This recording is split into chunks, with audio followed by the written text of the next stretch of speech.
ఎందుకని 9th class water force వల్ల disease Bernoulli principal అంటారు దీన్ని. ఏదైనా వాటర్ కానీ ఎయిర్ కానీ ఫోర్స్గా పోతుంటే అక్కడ ప్రెషర్ లో ప్రెషర్ క్రియేట్ అవుతుంది. ఆ లో ప్రెషర్ క్రియేట్ అయినప్పుడు బయట ఉండే ప్రెషర్ దాన్ని పెట్టుపడుతుంది. అదేనంటే నీరు కూడా అంతే. మీరు ఎప్పుడైనా గాలిపడం కింద పరిగెత్తారా? ఏముంటుంది గాలిపడం? మీరు పరిగెత్తే గాలిపడము దాన్ని మీరేం చేయలేదు పైకి. That is Bernoulli principle. విమానంలో వెళ్ళి ఎప్పుడు పైకి పైకి కూడా అందుకే వేగంగా ప్రయాణం చేసి రెక్కల్లో ఉండే పులిస్ తిరుగుతాయి, అవి రెక్కలు పైకి వస్తాయి. ఇది చూడండి, మనకి ఎయిర్ కూడా అదే ఫోర్స్లో ఉన్నప్పుడు నీళ్ళు కూడా నిలబడుతుంది అట్లా పట్టుకోవట్లేదు కదా. దీనికి దాంతో బెర్నౌలీ ప్రిన్సిపల్.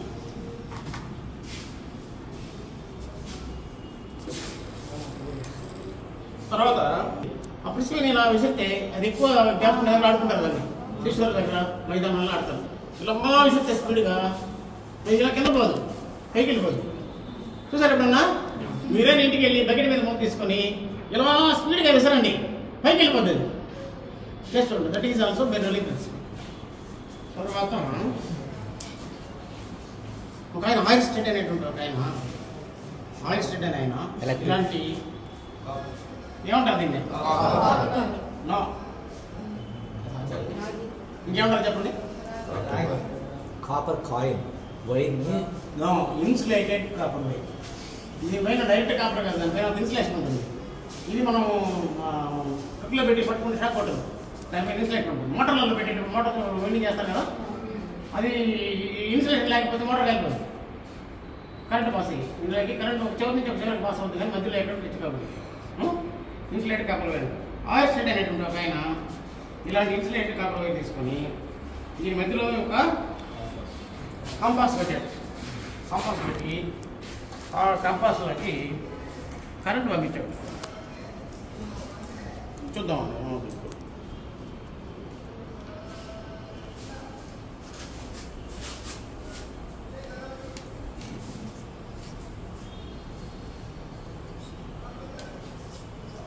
అయస్కాంత మ్యాగ్నెట్ ఇప్పుడు ఉత్తర దక్షిణ దిక్కులు సూచిస్తుంది కదా.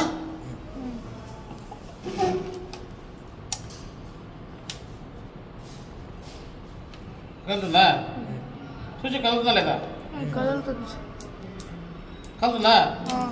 కలుతుందంటే ఏమని? ఈ తీగలో మ్యాగ్నెటిక్ ఫీల్డ్ ఏర్పడింది అని. ఈ తీగలో మ్యాగ్నెటిక్ ఫీల్డ్ ఒకటి ఏర్పడింది అని. దీనికోసం మనం ఇంకొకటి చేద్దాం.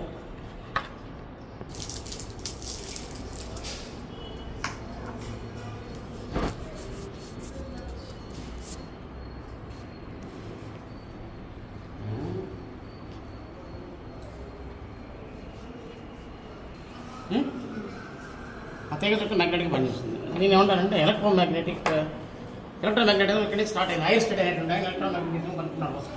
ఆ తర్వాత వచ్చినటువంటి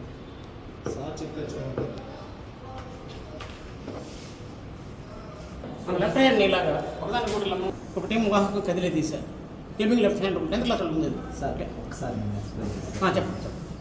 లేదన్నా ఈ ఫోర్ ఫింగర్ అనేది దాని మీద ఫోర్స్ యాక్టింగ్ రిప్రజెంట్ చేస్తుంది. అంటే ఈ ఫోర్ ఫింగర్ అనేది దేని ఇండికేట్ చేస్తుంది? పాసేజ్ ఆఫ్ కరెంట్ ఇండికేట్ చేస్తుంది. సారీ, ఇది కరెంట్ ఇండికేట్ చేస్తుంది. మిడిల్ ఫింగర్ కరెంట్ ఇండికేట్ చేస్తుంది.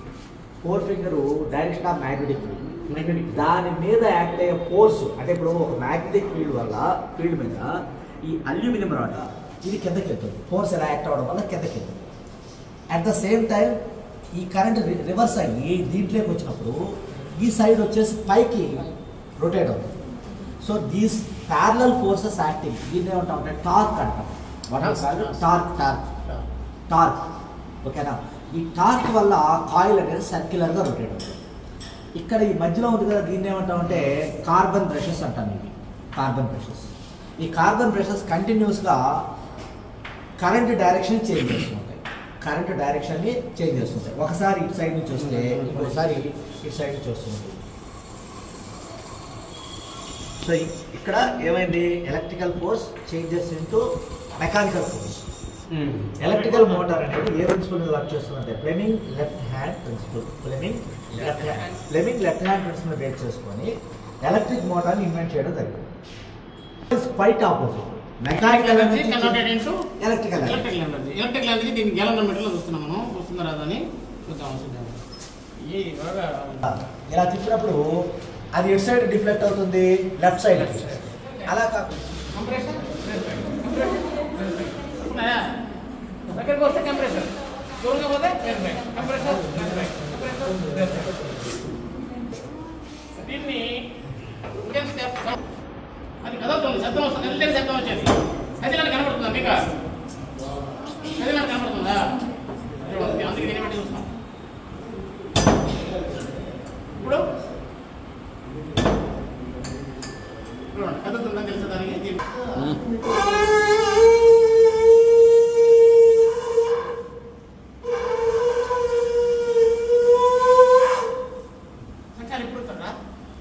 అన్ని వస్తువులు కిందికి వస్తాయి, ఎందుకంటే దాన్ని గ్రావిటీ దగ్గరగా ఉంచడం కోసం, గ్రావిటేషనల్ పాయింట్.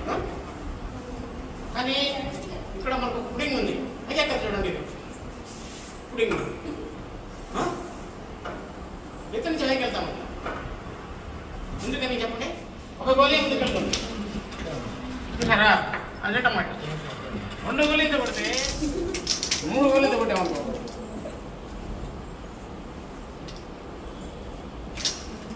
మూడు గోళీలు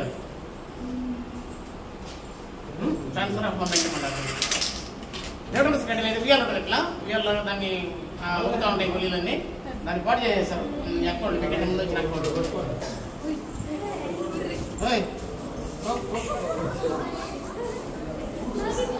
ఏదమ్మా ప్రాణం ఉందండి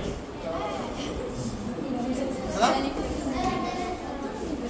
ప్రాణం ఉందా ఆవిడకి?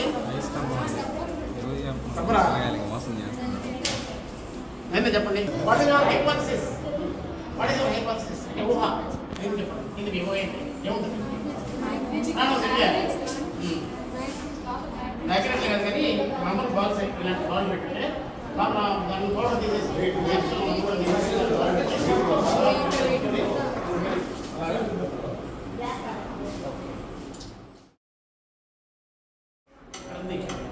అసలు మాకు లేదు.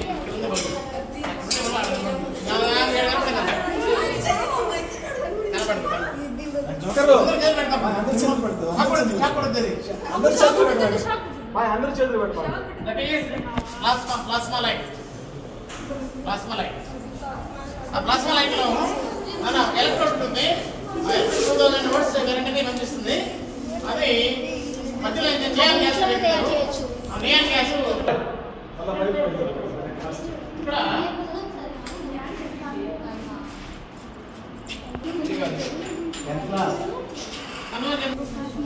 అక్కడ పేపర్ పెట్టండి. డిస్పర్షన్ వల్ల 2 సార్లు వక్రీభవనం చెంది లైట్ డిస్పర్షన్ జరిగి ఇక్కడ విబ్జార్ ఏర్పడింది. పట్టకం పెట్టినప్పుడు కాంతి నుంచి విబ్జార్ ఏర్పడింది.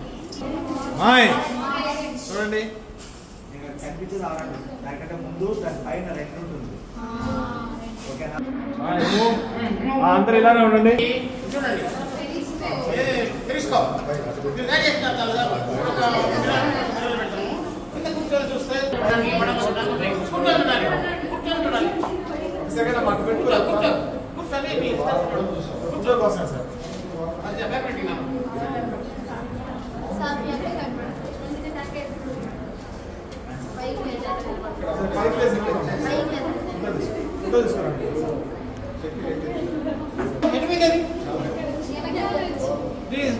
డిసపియర్డ్ కాయిన్ వెనక వచ్చేస్తుంది. చూస్తే తల కింద కనబడుతుంది అక్క, తల కిందకి బాడీ అంతా కనబడుతుందా? మన కెమెరాలో ఇలా ఏర్పడుతుంది. కెమెరాలో ఫోన్ మీద ఇలా ఏర్పడుతుంది. కెమెరాలో